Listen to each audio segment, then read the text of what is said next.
Good morning YouTube, Adam here. It's the Sunday 3rd of September, so third day of spring. So spring is sprung. And it happens to be Father's Day here in Australia, so happy Father's Day to all the fathers out there.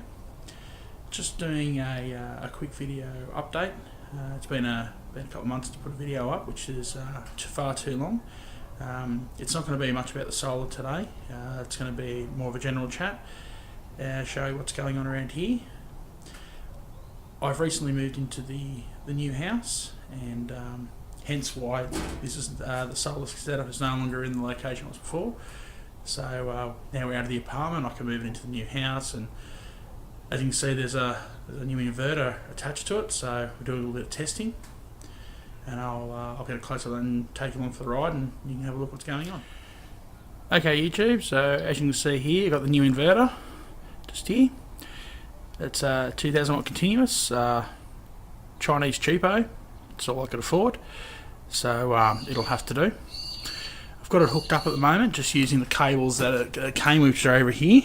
They're nowhere near the size of the cables that I'd like to run it on, which as you can see here, the difference in the size of those cables. But that's what came with it, so I'm just testing it out for the moment. And I've got the new cables on order, which will then connect up to those as when they come in. It has a remote on and off switch, which you can see here. It comes with a fair bit of cable, which is kind of generous. The on and off switch seems a bit chinky, but it works. And I've got it currently hooked up to a little fridge inside the shed, which I'll take you to in a minute and show you what's going on. So here's the little fridge I have running on the solar setup at the moment. It's not running on power at all. It's running directly from the batteries, being charged up at the solar panel that's on the roof, and it gets down to about 98% of the battery's capacity overnight, and then charged back up through the day. I know it's only a very small fridge at the moment, but for testing purposes, this is what I'm looking for. When it's down at Pencrag Farm, for the times that I'm not there, it'll only be running a fridge. So this is a good test for me, just to see if the capabilities on one panel and my battery bank. Down at Pencrag Farm, I'll have many more solar panels as they're already down there.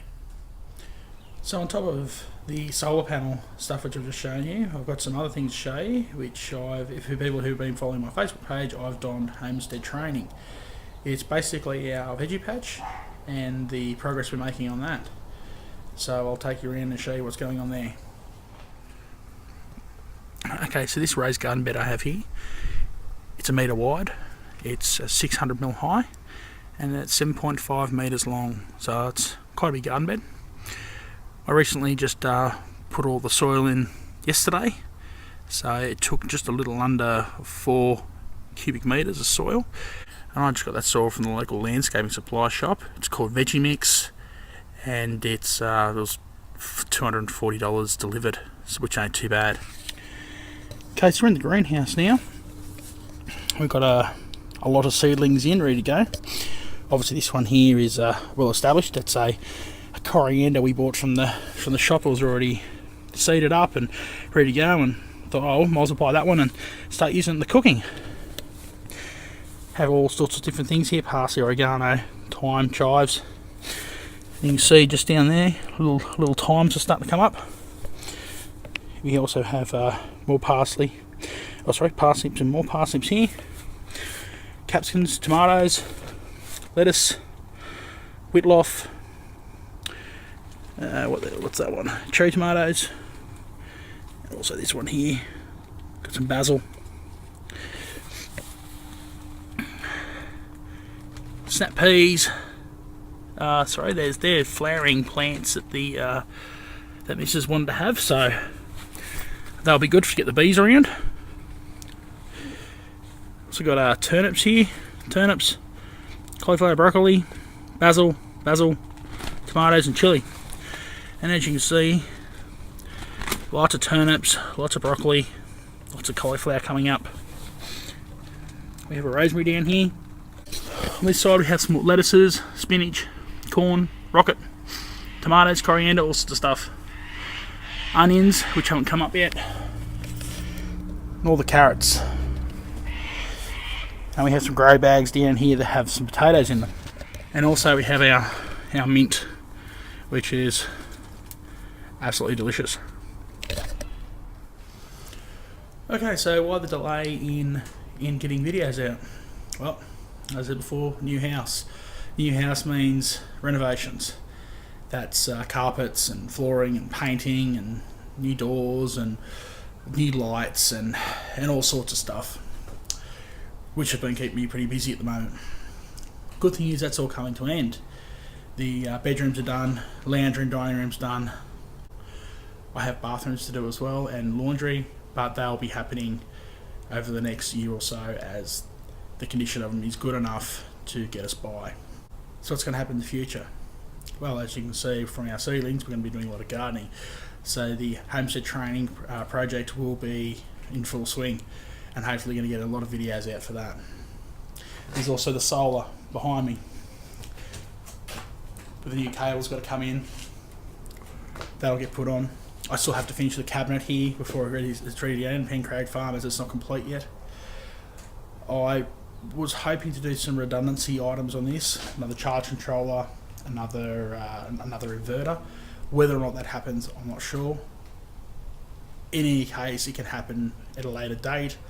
It's not something that's dependent on it going down. I can just go and just put it up there when it's already down there, which is something I'll probably look at doing because I believe redundancies are that's an important thing to have when you're relying 100% on solar.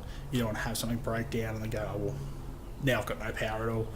So I will be putting another inverter on, probably another inverter of a different type.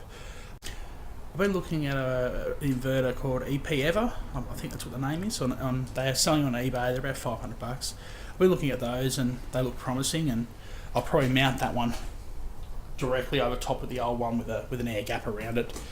And should anything happen, all I can do is just undo the cables, hook it onto the new one, and that's the same for the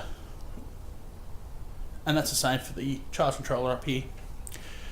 Probably the same type of controller, maybe bigger, maybe not. I'm not real sure.